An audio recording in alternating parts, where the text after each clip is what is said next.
Assalamualaikum warahmatullahi wabarakatuh. Selamat datang di channel Hono TV. Pada video malam hari ini kita berada di segmen Suluk Misteri, teman-teman ya. Jadi di segmen ini Cak Hono akan menceritakan seputar kisah misteri. Harapannya nanti selain bisa menghibur teman-teman, juga bisa kita petik hikmahnya dari cerita ini ya. Ya teman-teman, kita awali dulu dengan nyeruput kopi ya, supaya nggak begitu tegang karena ceritanya ini horor. Saya rasa teman-teman bulu kuduknya pasti merinding ya. Bismillahirrahmanirrahim.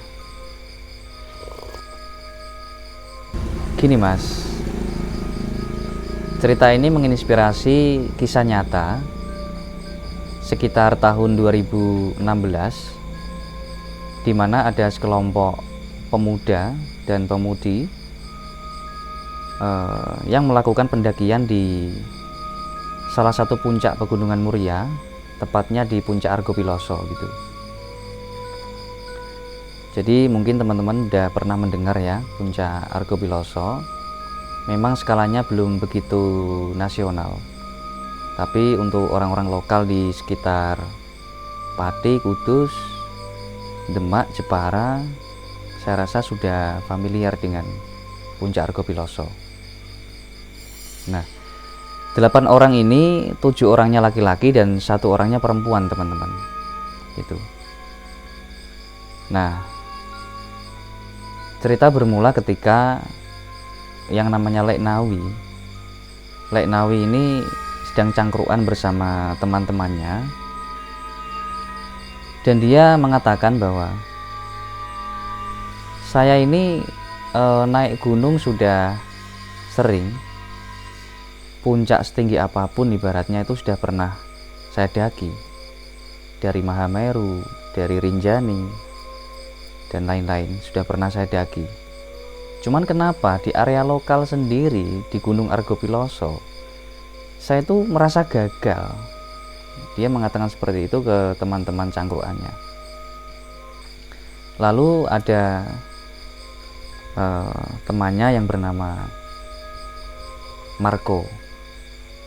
Nah, si Marco ini tanya, nah yang dikatakan gagal itu seperti apa? Kalau naik gunung ada gagal segala, kayak ujian nasional aja, ada lulus nggak lulus gitu. Gini kok, saya tuh setiap naik Gunung Argopiloso itu pasti nggak sampai puncak, dan belum sampai pos 1 itu saya merasa nggak mampu. Jadi rasanya badan saya itu panas dingin, kepalaku pusing, mual, pengen muntah tapi nggak bisa muntah, dan serasa saat itu saya nggak berdaya. Istilahnya wong Jawa itu orang didoyo. Nah, itu sering sampai kurang lebihnya 3 kali, dan 4 kali nanti kalau memang nanti jadi naik Gunung Argopiloso lagi. Nah, saya merasa gagal. Saya udah pernah naik ke puncak Mahameru, ke puncak Rinjani, ke Gunung Selamet, hampir semua gunung di tanah Jawa itu sudah pernah saya daki. Tapi rasanya saya begitu lemah ketika belum sampai puncak Argopiloso. Saya sudah menyerah dan saya pengen mengulang, saya pengen remedi. Wah, aneh-aneh aja kamu, bener-bener kayak ujian nasional ini, ada remedi segala gitu, bener-bener kayak ulangan. Itu kata Leksan ya. Jadi ada 3 orang itu yang cangkruan di salah satu angkringan favorit mereka. Kemudian singkat cerita, mereka memutuskan untuk hari Minggu, ketika cangkruan itu hari Jumat malam, teman-teman. Jadi seketika mereka merencanakan hari Minggu nanti harus ke sana gitu. Karena mumpung yang si Marco ini nggak lembur kerja dan Leksan juga free, Lek Nawi juga free, maka nggak mau mengundur-undur lebih lama lagi. Hari Minggu mereka langsung berencana untuk muncak ke Argopiloso. Tapi bagi mereka kalau hanya bertiga ini kurang greget gitu ya, harus rame-rame, harus istilahnya ini apa ya, karena naik gunung bagi mereka itu kan healing ya, healing. Kalau cuman bertiga itu rasanya ada yang kurang kompak, kurang obrolan ya, kurang hidup aja suasananya gitu. Akhirnya si Marco ini kontak sama teman-temannya, Leksan juga sama kontak teman-temannya, sehingga terkumpullah kurang lebihnya 8 orang. Oh ya, 8 orang teman-teman.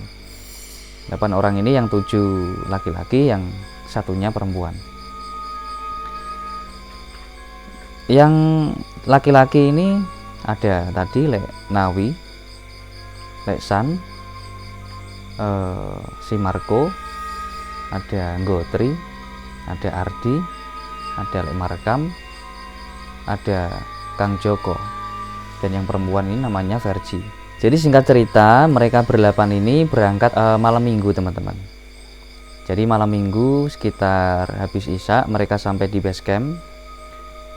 Biasa mereka melepas lelah dulu setelah perjalanan panjang. Mereka pesan kopi, ada yang makan mie, itu sambil persiapan naik. Dan tepat jam 9 malam mereka naik ke puncak. Nah, disinilah cerita dimulai teman-teman. Jadi ketika mau naik puncak ini, baru sampai di air tiga rasa. Baru sampai di air tiga rasa, suasana ini serasa mencekam bagi mereka semuanya berdelapan itu. Karena pada tahun 2016 itu ya, itu belum begitu ramai untuk pendakian Argopiloso ini. Mungkin kalau sekarang udah agak ramai gitu, tapi di sekitar tahun-tahun segitu itu masih belum ramai. Jadi pada saat itu yang naik ke atas itu hanya kelompok mereka itu, nggak ada yang lain. Dan sampai di mana air tiga rasa itu ya, itu suasana mencekam karena terasa hening, sepi, nggak ada aktivitas manusia lain selain mereka gitu.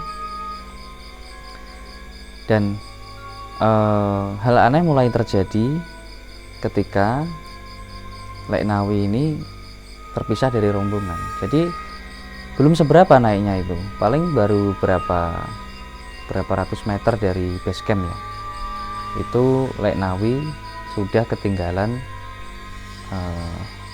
rombongan. Di rombongan sudah sampai kira-kira 200 meter di depan Lek Nawi. Lek Nawi itu berhenti di situ. Lek Nawi berhenti, kemudian Leksan turun, dia menghampiri Lek Nawi. Ditanyalah sama Leksan, "Nopo Lek?" gitu. "Kenapa awakmu kok pucet ngono?" Lek Nawi bilang, "Lah iya, kemarin kan aku udah bilang toh, San, setiap naik Argopiloso itu aku kayak gini, dan aku nggak tahu kenapa." "Lah yo kok aneh ngono, kenapa sih?" Leksan gitu. "Lah aku yo gak ngerti," bilang Lek Nawi. "Ya wes istirahat wae," Leksan bilang gitu. Akhirnya ditemenin sebentar sama Leksan. Lalu Lek Nawi bilang, "Udah tinggal aja, aku di sini nggak apa-apa. Kalian naik, nanti aku tunggu di sini. Kalau aku kuat jalan, nanti aku susul. Kalau nggak kuat, aku tunggu nanti sampai kalian turun. Nggak apa-apa. Yang penting kemarin aku udah niat pengen naik ke Argopiloso lagi, dan ini sudah terlaksana." walaupun sepertinya ini saya tidak kuat. Lek Nawi bilang gitu. Lalu Leksan coba ini memberikan semangat. Udah, jangan gitu Lek Nawi, yang penting itu positive thinking gitu loh, jangan bersugesti yang aneh-aneh. Lalu Lek Nawi bilang, saya tuh nggak pikiran aneh-aneh, nggak ada yang saya pikirkan, tapi nggak tahu dari pos air tiga rasa tadi itu rasanya badanku tuh udah berat, mau melangkah itu kayak ada yang membebani gitu loh. Terus kepala itu juga rasanya pening, terus keringat dingin ini mulai keluar, dan rasanya nggak nyaman banget. Rasanya tuh nggak nyaman banget. Sekarang malah yang saya rasakan ini saya nggak punya daya, kayak lemes gitu loh. Lek Nawi dia semakin pucat pasi ya, sampai Leksan ini takut kenapa-napa sama Lek Nawi. Kemudian Lek Nawi memaksa Leksan untuk, udah kamu naik aja nggak apa-apa, ora usah khawatir wong aku cowok kok, mbok khawatir ke gitu. Leksan tanya, bener gak apa-apa? Nggak apa-apa, wis kalian ke atas saja, nggak usah mikir ke aku nggawa peralatan obat-obatan kok, nggak masalah gitu. Ya sudah kalau gitu ya, tak tinggal itu, ini tak kasih tol angin gitu. Leksan bilang gitu, ya makasih, udah kamu tinggal aja naik semuanya, saya tunggu di sini, kata Lek Nawi. Kemudian rombongan yang tinggal 7 orang tadi semuanya naik melanjutkan perjalanan, dan Lek Nawi ini semakin nggak berdaya. Dia sesekali tidur lalu bangun lagi, tidur bangun lagi gitu. Jadi di antara posisi sadar dan tidak sadar, Lek Nawi ini sesekali membuka matanya, dan terlihat di depannya ini ada sesosok wanita berbaju putih membelakangi Lek Nawi. Jadi di depan Lek Nawi ada perempuan duduk bersila membelakangi Lek Nawi, dan itu sosok perempuan karena rambutnya terurai panjang. Lek Nawi ini nggak bisa ngapa-ngapain, dia berkata-kata juga nggak bisa, bergerak juga nggak bisa, dia hanya melongo sambil dalam hatinya, ini siapa perempuan kok aneh banget gitu ya. Dia sebenarnya sudah merasakan bahwa itu keanehan, di tengah dia ini nggak bisa ngapa-ngapain itu. Kemudian si wanita yang berbaju putih ini membalikkan badannya ke arah Lek Nawi, dan terlihat wajahnya ini rusak teman-teman. Di wajahnya ini berlumuran darah, terus bajunya yang bagian depan ini juga robek-robek, nggak seperti yang bagian belakang yang putih mulus untuk bajunya ya. Dan Lek Nawi ini tambah, dia pengen teriak tapi nggak bisa teriak. Jadi kayak orang ketika tidur sedang tindian itu, atau rep-repen bahasa Jawanya, itu yang dialami Lek Nawi. Dan perempuan ini ya horor gitu, tapi juga lucu sebenarnya teman-teman. Jadi setelah dia menampakkan diri seperti itu di hadapan Lek Nawi, tiba-tiba perempuan ini terbang ke atas. Dia berputar-putar sambil meledek Lek Nawi gitu. Dia berputar-putar lalu turun, duduk bersila lagi di depan Lek Nawi, kemudian mundur ke belakang, terbang muter-muter lagi, kemudian menghilang. Terus sesekali Lek Nawi ini dia memejamkan mata karena posisinya lemah banget teman-teman, kayak ya ndak punya daya gitu. Rasanya itu badannya lemes, kayak pengen pingsan tapi tidak pingsan, kayak sadar tapi tubuhnya tak berdaya gitu. Sekelebatan terlihat lagi perempuan itu dan melakukan hal yang sama gitu. Duduk di depan Lek Nawi, terbang muter-muter, menghilang, sekelebatan terlihat lagi, kayak gitu terus. Nah, cerita penampakan wanita berbaju putih di hadapan Lek Nawi kita cut dulu. Cahono mau meneruskan kisah perjalanan teman-temannya Lek Nawi yang 7 orang tadi. Jadi 7 orang tadi, yang 6 laki-laki, yang 1 cewek, itu terus berjalan menuju puncak Argopiloso. Dan di sepanjang jalan itu mereka bertujuh tidak merasakan sesuatu yang aneh, karena secara basic sugesti mereka itu emang semuanya nggak ada pikiran aneh-aneh kecuali Lek Nawi tadi. Walaupun Lek Nawi sendiri menampik ketika Lek San tadi menduga bahwa Lek Nawi itu terpengaruh sugestinya sendiri. Jadi Lek Nawi ini dia gengsi untuk mengakui bahwa dia ini terbawa sugestinya sendiri dari awal pendakian itu. Bahkan dari perencanaan kemarin tuh terlihat dari obrolannya Lek Nawi ini terbawa sugesti oleh pikirannya sendiri, teman-teman.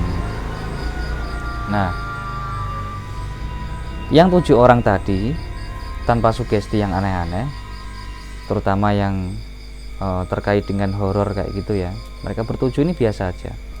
Jadi selama perjalanan mereka melewati tebing, melewati jalanan terjal, dan mereka itu menapaki kayak akar pohon beringin, entah itu pohon apa, cuman itu kayak akar pohon beringin gitu. Jadi akarnya tuh kecil-kecil tapi kuat, dan itu bisa untuk pegangan ketika jalannya itu hampir 90 derajat menanjak gitu. Dan mereka berpegangan sama akar-akar ini. Singkat cerita, mereka bertujuh ini sudah sampai di puncak Argopiloso. Kemudian di sana mereka mendirikan tenda, mereka menyalakan api untuk menghangatkan tubuh. Ada yang bikin kopi, ada yang membuat mie, dan kayak gitu. Lalu mereka di atas itu berkasak kusuk. Wah, ini nasib Lek Nawi piye yo? Nasibnya Lek Nawi gimana ya gitu. Ini terutama ini kecemasan itu ada di Lek San, karena Lek San ini selain teman dekatnya Lek Nawi, tadinya itu juga yang menghampiri Lek Nawi, dan ketika Lek Nawi mempersilahkan Lek San melanjutkan perjalanan bersama teman-temannya, itu Lek San mengiyakan gitu. Jadi Lek San ini ada kecemasan. Duh, Lek Nawi mau piye ya? Saya tadi disuruh ke atas kok ya mau. Duh, perasaan saya itu di mana? Apa enggak kasihan sama Lek Nawi gitu. Dia sepanjang malam itu di puncak, pikirannya hanya seputar menyesali kenapa tadi ikutan naik, kenapa enggak menemani Lek Nawi berhenti istirahat di tempatnya sebelum pos 1 tadi ketika Lek Nawi berhenti. Jadi Lek San ini perasaannya ikut terbawa ini sugesti negatif gitu. Lek San yang tadinya itu nggak berpikiran apa-apa, kemudian sejak saat itu yang dipikirkan tuh hanya horor gitu, hanya horor terus. Dipikirnya sama Lek San itu, duh, koncoku Lek Nawi nanti nek kita turun dia udah nggak di situ, terus terus gimana, kita nyarinya di mana, sinyal juga tidak ada, kita nyarinya di mana gitu. Terus apa yang terjadi dengan dia nanti gitu, kalau tiba-tiba nanti ada sesuatu yang tidak diinginkan, menculik Lek Nawi gitu. Jadi pikirannya tuh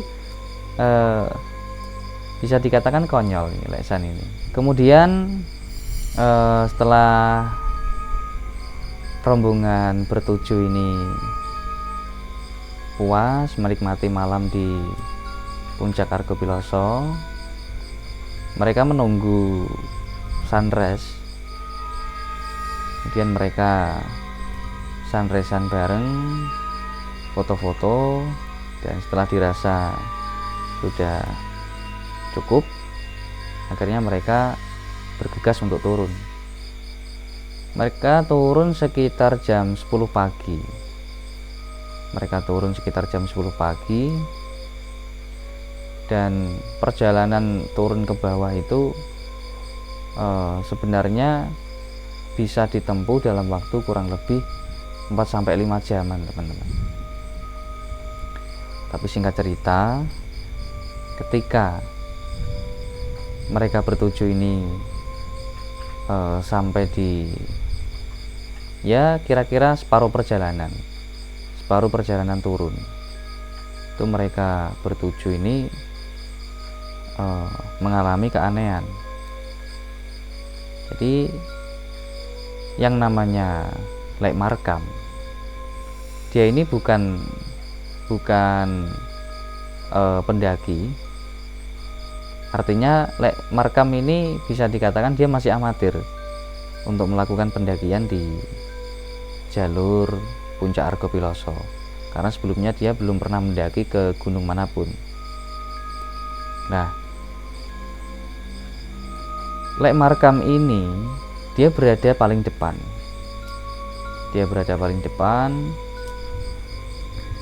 Dan Lek San itu satu-satunya orang yang sudah pernah naik gunung Argopiloso di antara 7 orang tadi,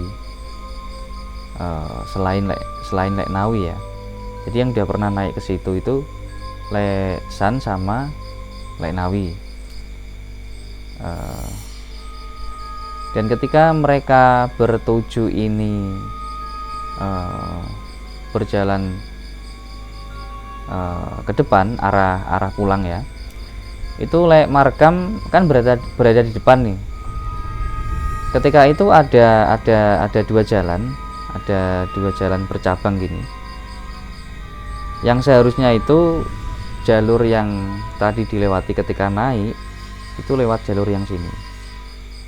Tapi Lek Markam ini ya dengan PD-nya itu melewati jalur yang ini. Mereka yang berada di belakangnya itu ya sebenarnya ragu loh. Tadi kan kita naik itu kan lewat jalur yang situ. Kenapa ini lewatnya jalur yang sini gitu. Tapi diteriakin sama Lek San yang berada di paling belakang. Udah nggak apa-apa lewat jalur situ, nanti tembusnya juga sama nanti. Kita tetap ketemu jalur yang sama, nanti kita turun di base camp yang tadi. Dia tanpa ragu, yang 6 orang ini selain Lek San itu merasa pede melanjutkan langkah ketika Lek San ini meneriaki ke-6 orang tadi dengan apa istilahnya kalimat menenangkan gitu. Walaupun sebenarnya Lek San sendiri ini ragu ketika lewat jalur yang sini, ini nanti tembusnya mana, itu Lek San juga ragu sebenarnya. Tapi karena dia ini sudah bisa dibilang itu penghobi naik gunung, dia itu terkenal sudah pernah naik gunung tinggi-tinggi, jadi rasanya gengsi ketika dia nggak bisa memutuskan harus lewat jalur yang kiri atau jalur yang kanan tadi. Seperti itu ceritanya. Nah, singkat cerita, mereka berjalan ke depan, semakin turun. Nah, ternyata medan itu bukannya semakin ringan, semakin mudah, tapi justru semakin berat. Itu kan aneh. Kalau kita naik gunung itu kan semakin kita turun harusnya medannya semakin enak, semakin tidak melelahkan gitu kan. Nah, ini malah semakin melelahkan. Jadi turun itu medannya itu berbukit-bukit, tapi gimana ya, berbukit-bukit dan bertebing-tebing gitu. Jadi kayak bukit tapi miring-miring gitu. Nah, ketika mereka terus melanjutkan langkah ke depan, itu ternyata jalan buntu, teman-teman. Ternyata jalan buntu. Jadi di depannya itu mentok itu, bawahnya jurang. Mereka nggak bisa menyeberangi jurang itu selain harus turun dengan turunan 90 derajat. Dan itu pun di tebing 90 derajat itu banyak tanaman-tanaman yang tidak memungkinkan untuk kita turun lewat situ, karena ada banyak duri segala macam. Belum lagi takut kalau ada hewan buas, ular dan lain-lain kayak gitu. Nah, kemudian mereka bertujuh ini berunding, dan kecemasan ini sudah mulai nampak dari mereka semuanya. Mereka berunding, ini bagusnya gimana? Kalau seandainya kita punya tali, mungkin bisa kita ikat di sini, lalu kita turun melewati jurang ini dengan berpegangan pada tali. Tapi ini nggak ada tali masalahnya, nggak ada rotan. Lalu gimana ini? Itu tanya Kang Joko. Ini semuanya ini hampir terdiam semuanya, karena mereka sudah mulai panik, mulai cemas. Begitupun Leksan. Cuman Leksan ini bersikap tenang, dia nggak mau terlihat cemas, karena dia sebagai penanggung jawab di situ. Selain itu rasanya gengsi dong kalau harus memperlihatkan kecemasannya gitu, karena rekornya dia kan sudah pernah naik gunung yang tinggi-tinggi gitu. Kemudian mereka berunding dan diputuskan satu-satunya jalan ya kita kembali, kita naik lagi sampai di jalan cabang yang 2 tadi, yang ketika rombongan bingung tadi. Kita naik sampai situ lagi, kemudian kita turun melewati jalur yang seharusnya kita lewati, seperti jalur ketika kita naik tadi gitu. Nah, kemudian mereka semuanya naik, dan perjuangan untuk naik sampai di jalan bercabang tadi itu luar biasa, teman-teman. Jadi jalanan yang berbukit-bukit dan miring-miring gitu, itu rasanya susah sekali ketika harus dilalui di malam hari tanpa penerangan, karena mereka semua itu semuanya itu sudah mati gitu. Seharusnya kalau HP masih hidup itu masih bisa menyalakan flash, tapi semua HP itu mati gitu. Kemudian mereka dengan susah payah itu naik, padahal bukit itu sangat berbeda dengan jalur yang seharusnya dilewati. Yang jalur yang seharusnya dilewati itu seperti pepohonan, seperti rumput-rumput, itu masih subur, masih hidup. Tapi kalau di jalan yang salah itu tanahnya kering kayak tanah gambut, terus tidak ada pepohonan.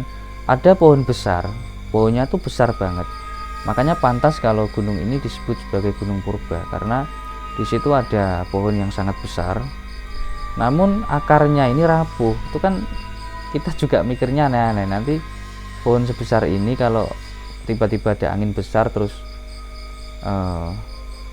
ketiup angin ya, keterjang angin terus roboh gitu kan, mikirnya sampai aneh-aneh mereka itu. Akhirnya mereka dengan susah payah mereka naik, dan dari 7 orang ini yang 6 orang laki-laki ini semuanya memikirkan yang namanya Verji, karena dia satu-satunya cewek. Dan si Verji ini tergolong wanita yang tangguh. Dia ini tanpa mengeluh sama sekali, karena memang sebelumnya si Verji ini sudah teruji. Dia berhasil naik puncak Gunung Lawu, berhasil naik puncak gunung-gunung yang lain di tanah Jawa, berapa gunung ya. Jadi untuk mentalitas sudah sedikit terbangun dia. Tapi emang kategorinya si Verji ini di atas rata-rata perempuan untuk persoalan ketangguhan fisik sama nyali gitu. Nah, si Verji ini kasihan teman-teman.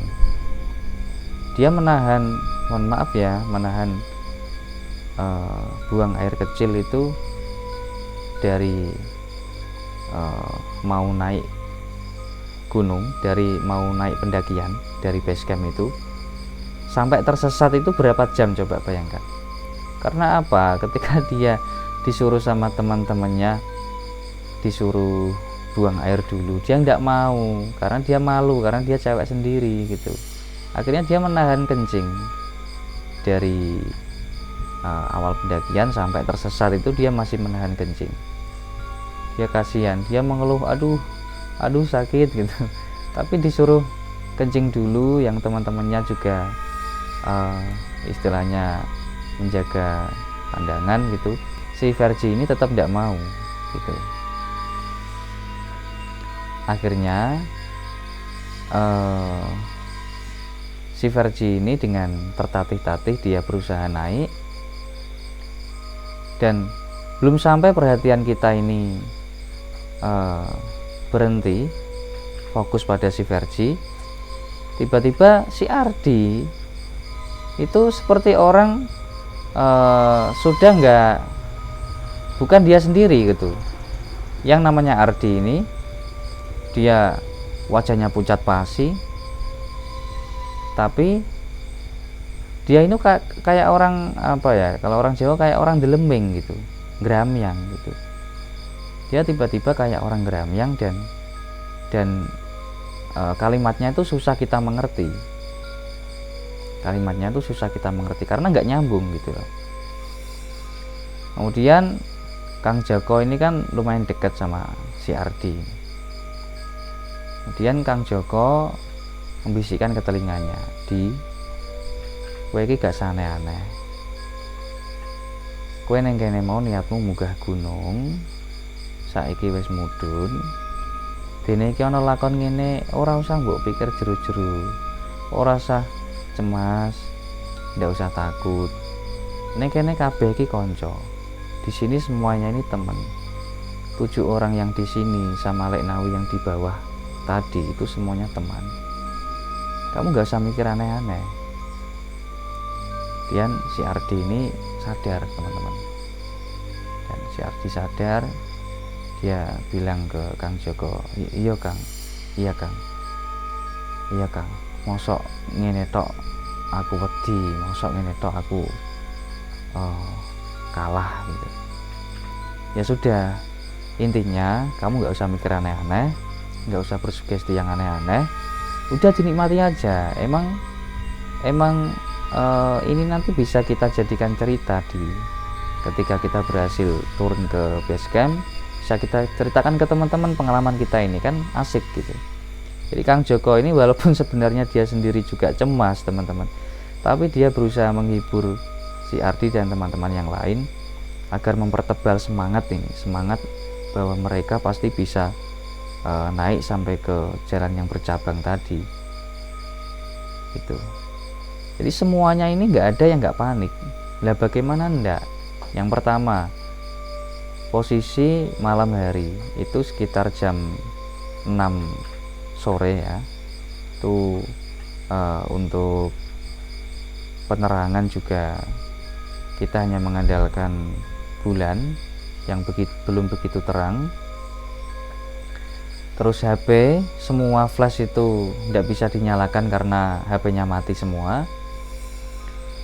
Terus semua orang tambah cemas ketika ingat bahwa di gunung itu satu-satunya kelompok yang naik gunung itu cuma kelompoknya mereka. Tidak ada perorangan ataupun kelompok lain yang mendaki Gunung Argopilasa. Mereka ini sangat cemas sekali. Jadi mikirnya ini nanti bisa kembali apa enggak, medannya kayak gini gitu kan. Ditambah lagi suasana mengharukan itu ketika Kang Joko dia berada di paling belakang rombongan gitu ya. Nah, Kang Joko ini hampir aja terpeleset dan di bawahnya ini jurang. Jadi itu kayak bukit tebing yang miring gitu. Di bawahnya itu jurang dan mau naik itu tanahnya kayak tanah yang lembek, bukan lembek apa ya? Ya kayak tanah gambut gitu.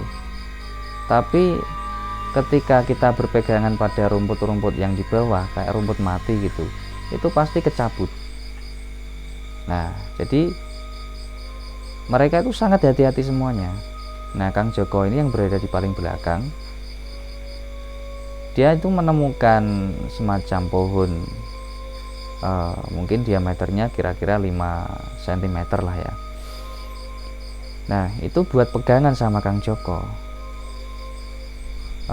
Seketika langsung diraihnya pohon itu sama Kang Joko untuk pegangan dengan sekencang mungkin kan, karena mengingat di bawahnya itu jurang, maka pegangan harus sangat kuat. Tapi apa yang terjadi teman-teman? Tangan Kang Joko ini berlumuran darah gitu, karena ternyata pohon yang untuk pegangan Kang Joko itu ternyata pohon berduri, semacam kayak apa ya, kayak pohon secang tapi bukan pohon secang. Jadi pohonnya itu durinya banyak banget dan durinya masih menancap kuat-kuat sampai tangannya Kang Joko itu berlumuran darah. Kemudian suasana juga sedikit mengharukan gitu ya. Tidak ada sepatah dua patah kata pun, mereka semua hening. Kemudian Nggotri ini mencoba membantu Kang Joko, dibersihkan tangannya, dibasuh dengan air seadanya. Terus mereka bertuju ini mengumpulkan tenaga lagi, kemudian mereka tertatih-tatih kembali menuju jalan bercabang tadi. Dan singkat cerita, mereka hampir menyerah, ketujuh orang ini hampir menyerah ketika malam semakin mencekam. Terus suasana juga amat gelap gulita, hanya mengandalkan penerangan dari cahaya bulan yang belum begitu terang. Lalu di tengah suasana yang sangat mendebarkan itu, terdengar ada rombongan pendaki yang lain. Jadi kurang lebih ada 3 orang yang mendaki bareng, dan itu terdengar oleh rombongan 7 orang ini. Kemudian si Marco berteriak, "Tolong, apakah di sana ada orang? Kok saya dengar ada langkah kaki?" gitu. Mereka masih belum dengar ini yang rombongan 3 orang tadi. Kemudian mereka semua tuh ya bertujuh ini berteriak, "Kami minta tolong, kami tersesat," kayak gitu. "Apakah ada orang di sana?" gitu. "Apakah kalian dengar?" gitu. Dan beruntungnya ketujuh orang ini, rombongan yang 3 orang ini mendengar dan menjawab teriakan dari 7 orang tadi gitu. Ya benar, kami 3 orang. Kalian tersesat di mana gitu. Terus kami di sini. Jadi terdengar dari suaranya tuh mereka nggak jauh, tapi nggak kelihatan di mananya karena tertutup oleh tebing-tebing. Kemudian mereka dengan sinyal pengerasan suara gitu ya. Akhirnya singkat cerita mereka bertujuh ini terbimbing menuju jalan bercabang tadi. Itu. Jadi akhirnya mereka bertemu antara rombongan yang 3 orang dengan yang 7 orang ini bertemu di titik jalan bercabang tadi. Jadi mereka melacak jalan itu dengan saling berteriak antara rombongan yang 3 orang dengan 7 orang tadi. Dan singkat cerita mereka berterima kasih pada pendaki yang baru mau naik itu, yang 3 orang tadi. Kemudian mereka beristirahat agak lumayan lama karena mengumpulkan energi, terus menetralkan mental juga. 7 orang ini beristirahat di 100 meter dari jalan bercabang tadi. Ini mereka sudah kembali ke jalan yang seharusnya dilewati. Kira-kira 100 meter dari situ mereka beristirahat di medan yang agak lebar gitu. Mereka beristirahat di sana sambil tiduran, sambil mengumpulkan energi. Mereka masih nggak bisa tenang. Kenapa? Karena di bawah ini masih ada Leknawi gitu. Dan mereka juga tidak tahu Leknawi ini masih di bawah atau di mana, atau jangan-jangan diculik sama sesuatu yang tidak kelihatan atau gimana. Jadi mikirnya semuanya tuh horor semuanya akhirnya gitu. Jadi setelah cukup waktu untuk istirahat, mereka bertujuh ini turun ya, melanjutkan perjalanan turun. Dan di perjalanan itu Kang Joko sempat mengatakan sesuatu ke Leksan dan yang lainnya. Itu gini, Leksan, aku tak ceritani, tapi aku gak iso cerita saiki. Jadi Kang Joko ini dia mengetahui sesuatu, cuman tidak bisa diungkapkan pada saat itu. Jadi Kang Joko meminta agar nanti sesampainya di base camp semuanya berkumpul, dan harapannya nanti Leknawi juga dalam keadaan baik-baik saja gitu. Akhirnya mereka bertujuh turun, dan singkat cerita mereka gembira karena Leknawi masih di tempat yang sama, dan sekarang kondisi dari Leknawi sudah membaik. Yang kemarin itu pucat pasi sekarang sudah terlihat segar, juga wajahnya sudah kondisi fisiknya ini sudah enggak melemah gitu. Kemudian mereka berdelapan turun menuju base camp, dan samanya di base camp mereka berdelapan ini kumpul dulu, walaupun mereka semua ini semuanya kehausan karena bekal logistik semuanya sudah habis.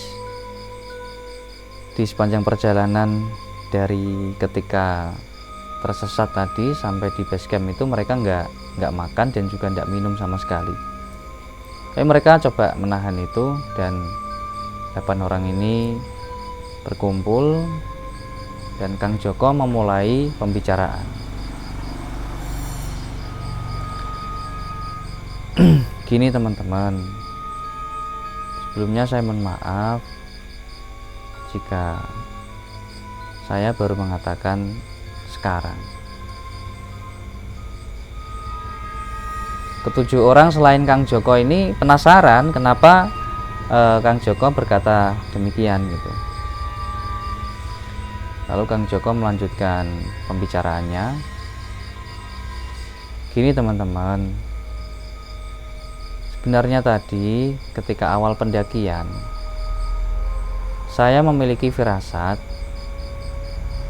bahwa pendakian kita malam tadi itu bukanlah pendakian yang baik-baik saja, alias sepanjang perjalanan itu sebenarnya kita dalam keadaan tidak baik-baik saja.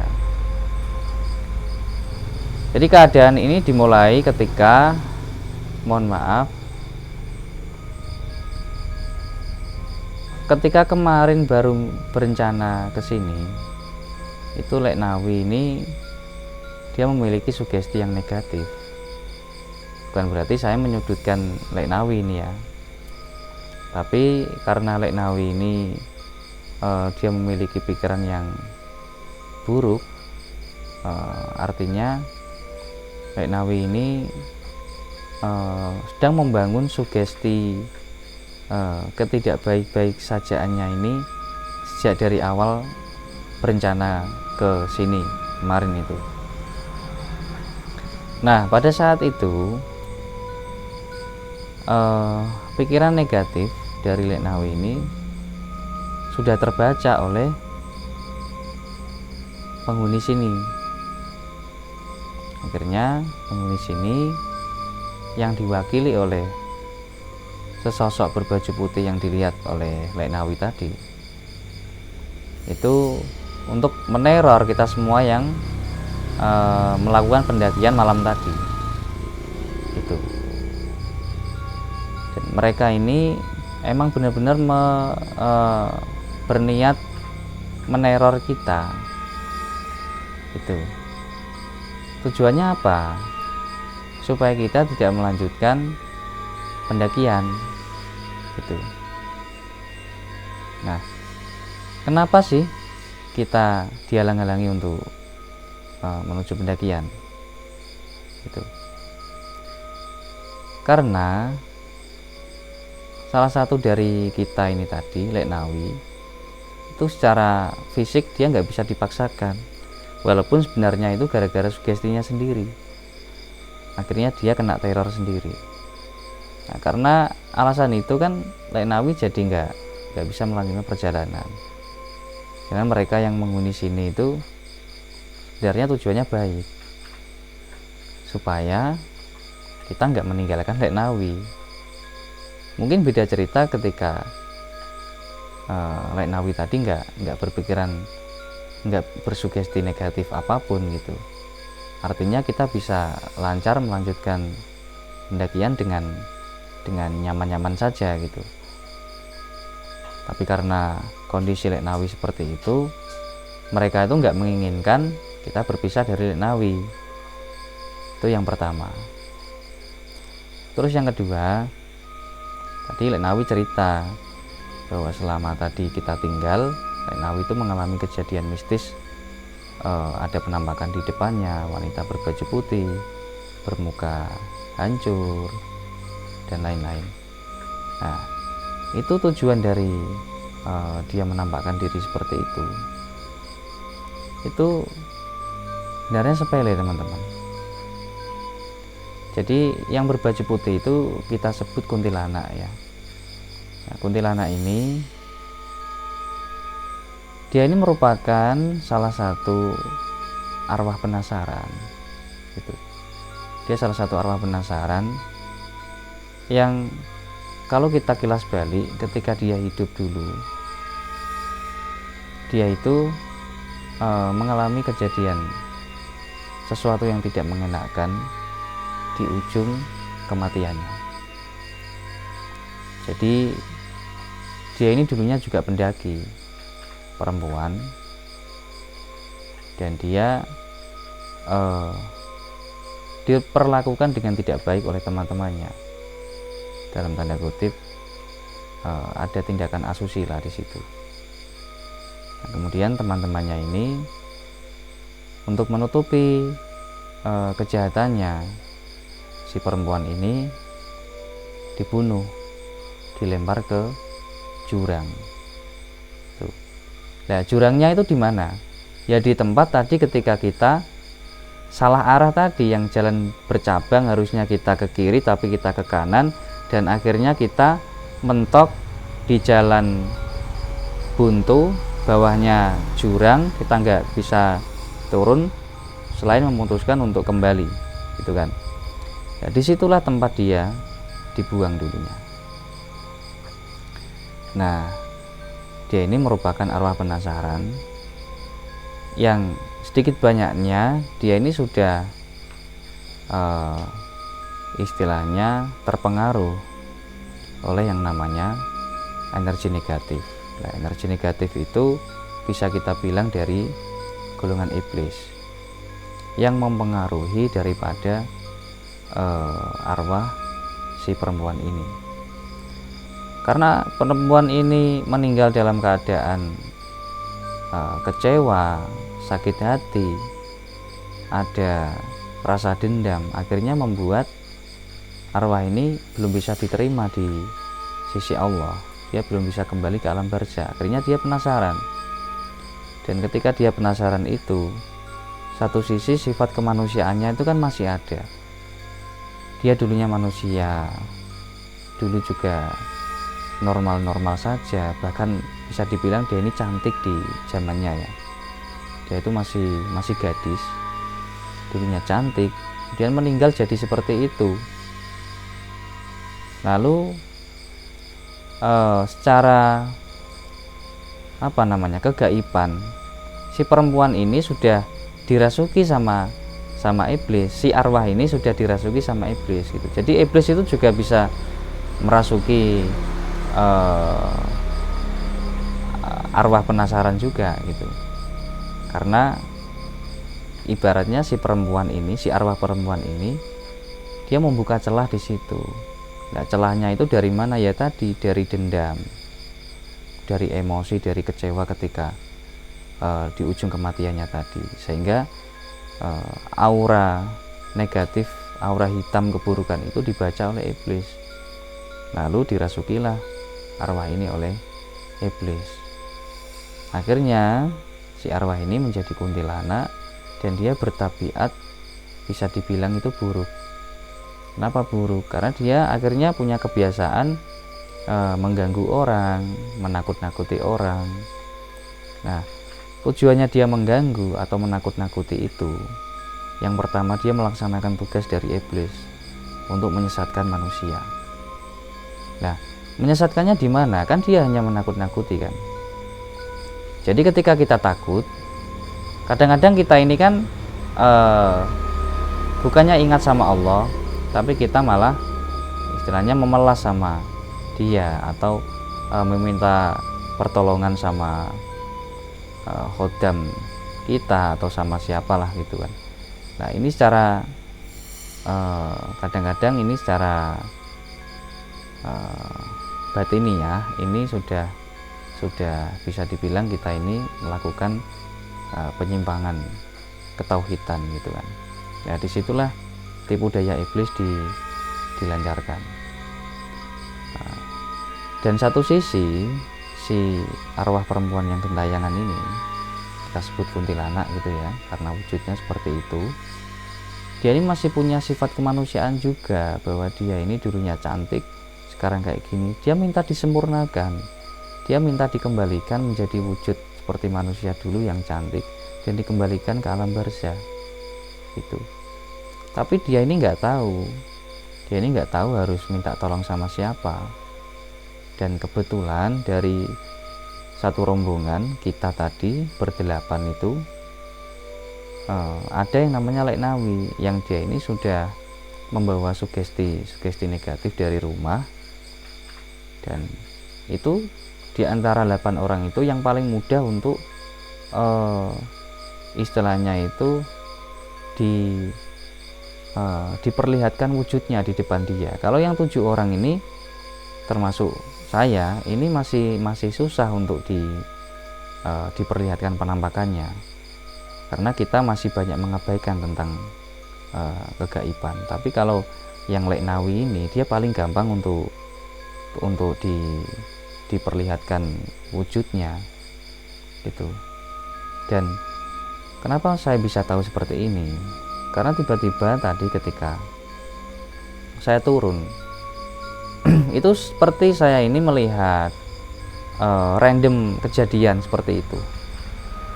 Seperti saya melihat random kejadian seperti itu, dan seketika saya berdoa. Ketika saya berdoa, dan alhamdulillah, singkat cerita, arwah gentayangan ini, si perempuan ini disempurnakan oleh Allah dan dikembalikan ke alam yang seharusnya, yaitu alam barzakh. Dan dia mengucapkan terima kasih kepada kita semua rombongan berdelapan ini, dan dia meminta maaf selama kita melakukan pendakian sampai turun sampai ke base camp ini, kita kepayahan, kita kelelahan, kita istilahnya bertaruh nyawa hanya gara-gara tipu dayanya dia. Jadi ketika tadi Lek Markam itu berada di depan, yang akhirnya salah jalan tadi, yang seharusnya ke kiri tapi dia malah ke kanan tadi, itu sebenarnya tipu dayanya dia. Memang dibikin skenario agar yang di depan ini orang yang nggak paham medan, dan yang paling paham Leksan tadi berada di paling belakang. Nah, jadi ketika perjalanan itu tadi, Lek Markam ini dalam pengaruhnya si arwah perempuan ini sampai tersesat. Tapi intinya si perempuan ini sudah meminta maaf ke kita semua, tolong kita maafkan, dan kita doakan lagi bersama-sama. Kita kirim Fatihah untuk arwah perempuan itu agar benar-benar diterima Allah dan diberikan tempat yang terbaik di sisi Allah di alam barzakh gitu ya. Jadi saya sebenarnya nggak kuat menceritakan ini. Rasanya itu dada saya terasa sesak, teman-teman, ketika melihat random kejadian seperti itu. Jadi pelajaran untuk kita semua bahwa sebaik-baiknya kita mendaki itu tetap kita jaga niat kita. Niat kita mendaki, melihat sunrise, ya sudah, itu yang jadi acuan kita. Jangan sampai di tengah perjalanan itu karena ada wanita cantik, karena wanita cantik ini nggak ada yang melindungi dan lain-lain, lalu kita manfaatkan. Itu yang pertama. Yang kedua, di gunung ini itu bisa dikatakan alam bebas, beda dengan kita yang hidup di perkotaan atau di desa-desa yang di situ banyak penduduk. Nah, ini di gunung ini bisa dikatakan tempatnya itu wingit. Bahkan di Gunung Argopiloso ini bisa dibilang ini gunung purba, gunung yang sangat tua sekali usianya. Pohon-pohon yang kita lihat tadi sepanjang perjalanan itu adalah pohon-pohon yang usianya ratusan tahun, yang masih berdiri dengan kokoh, dengan akar-akar yang kuat. Kecuali yang di tempat kita tersesat tadi, itu pohon-pohonnya besar tapi seperti akarnya itu sudah pada rapuh. Nah, itu menunjukkan bahwa ini benar-benar gunung purba dengan pepohonan dan habitat di dalamnya ini yang sangat tua. Jadi tempat-tempat seperti ini seringkali menjadi persinggahan untuk bangsa-bangsa gaib yang bisa dibilang secara energi ini mereka bukan energi yang lemah, tapi energinya ini kuat-kuat. Nah, kita sebagai manusia saling menghormati, kita saling menghargai.